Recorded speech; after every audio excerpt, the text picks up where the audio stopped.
Los derechos humanos en el posconflicto, líderes sociales y excombatientes, una realidad dividida entre la historia y el perdón. Colombia es un país con una inmensa diversidad no solo natural, sino también posee una multiculturalidad y pluriétnico que la hace una nación única. Con su geografía, donde se encuentran todos los climas a lo largo de su territorio, con una gran cantidad de recursos que la hacen un país rico.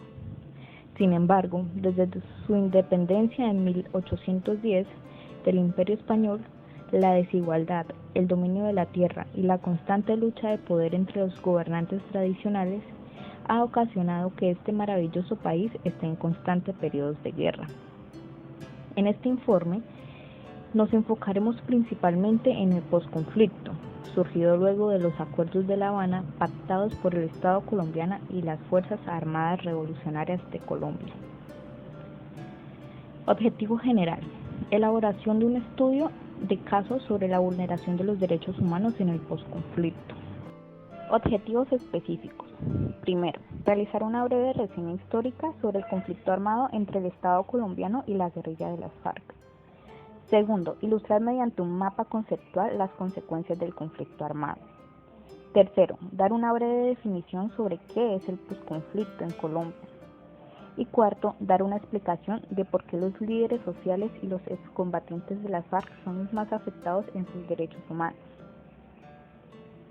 Problemática social: asesinato de líderes sociales y excombatientes, desplazamiento forzado, aparición de nuevas bandas criminales, recrudecimiento de la guerrilla, reclutamiento forzado, expansión territorial de las disidencias a causa de la guerra con otras guerrillas y el reclutamiento forzado.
El 18 de octubre del 2012 se inician los diálogos de paz entre el gobierno nacional y la guerrilla de las FARC en Oslo, Noruega, con el objetivo de lograr un acuerdo general para la terminación del conflicto y la construcción de una paz estable y duradera. Luego, el 18 de noviembre, se trasladan los diálogos a La Habana, Cuba, con la intención de realizar el acuerdo que tocaría temas como la reforma agraria, fin de la guerra, qué hacer con las víctimas, erradicación de las drogas ilícitas y la participación de las FARC en la política. Luego de 4 años, en agosto del 2016, se logra la firma del acuerdo de paz, el cual se firmó en Cartagena y fue sometido por el presidente Juan Manuel Santos a un plebiscito, en donde ganó el no. Finalmente, en noviembre del 2016, y tras ciertas reformas al acuerdo, este fue sometido a la aprobación por el Congreso, la cual fue lograda y se encuentra vigente. Las votaciones por el plebiscito tuvieron como gran protagonista la abstención de la ciudadanía a votar. Sin embargo, el país se dividió en dos. las zonas más afectadas por el conflicto armado, ya sea por guerra entre guerrillas, temas entre guerrillas y paramilitares, o influenciadas por el narcotráfico, como es la zona del Pacífico, apostaron por este primer acuerdo con el sí, el cual obtuvo un 49.8% en las votaciones, mientras que la zona central del país, que tiene una ideología, si bien algo derecha, en apoyo al presidente Álvaro Uribe, que fue un gran opositor a estos acuerdos de paz, ganaron con el 52.2% de las elecciones.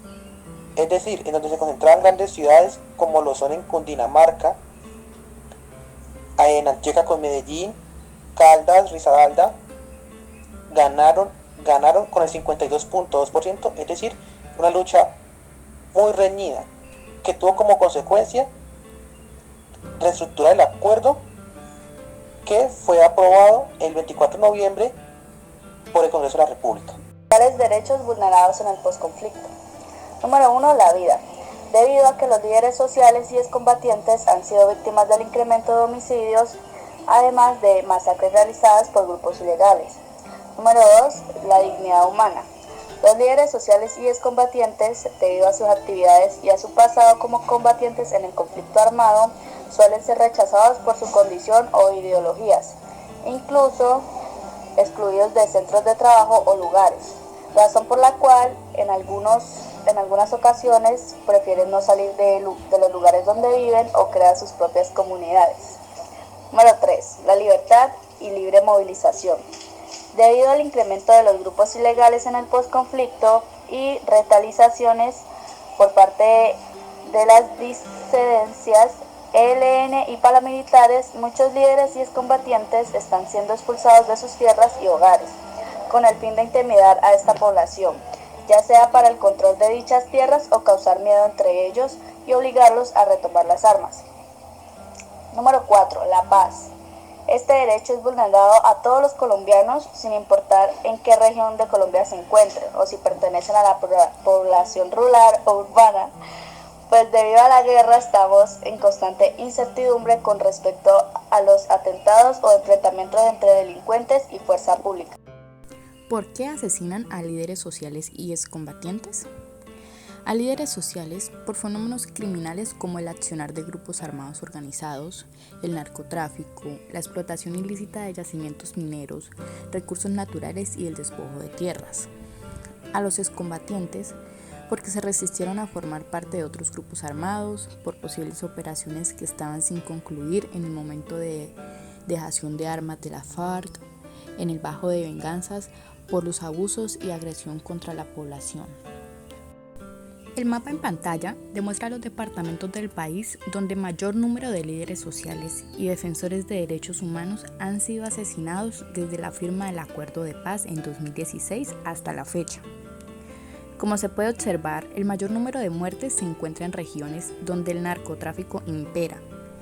Esto debido a que este es la mayor fuente de financiamiento de los grupos ilegales y debido a la disputa de territorios y las rutas de droga por el Pacífico colombiano entre estas organizaciones criminales hacen que la violencia incremente.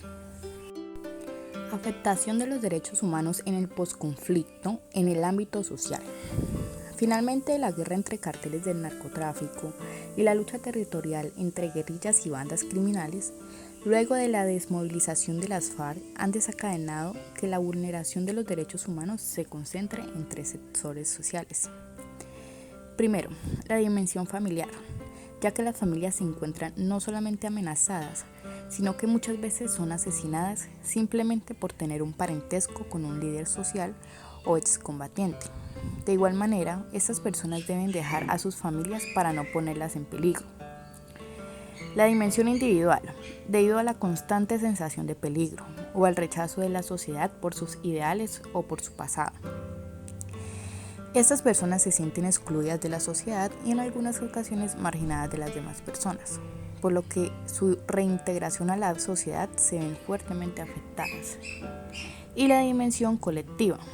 Bueno, si bien muchos excombatientes lograron crear sus propios emprendimientos y comunidades, Los que decidieron mudarse a las ciudades muchas veces se ven rechazados por su pasado y al no poder conseguir una forma de sostenimiento, prefieren regresar a las armas o en su defecto quedarse solamente en las comunidades entre sus camaradas para no sentir dicho rechazo por la población civil a la que ahora ellos también pertenecen.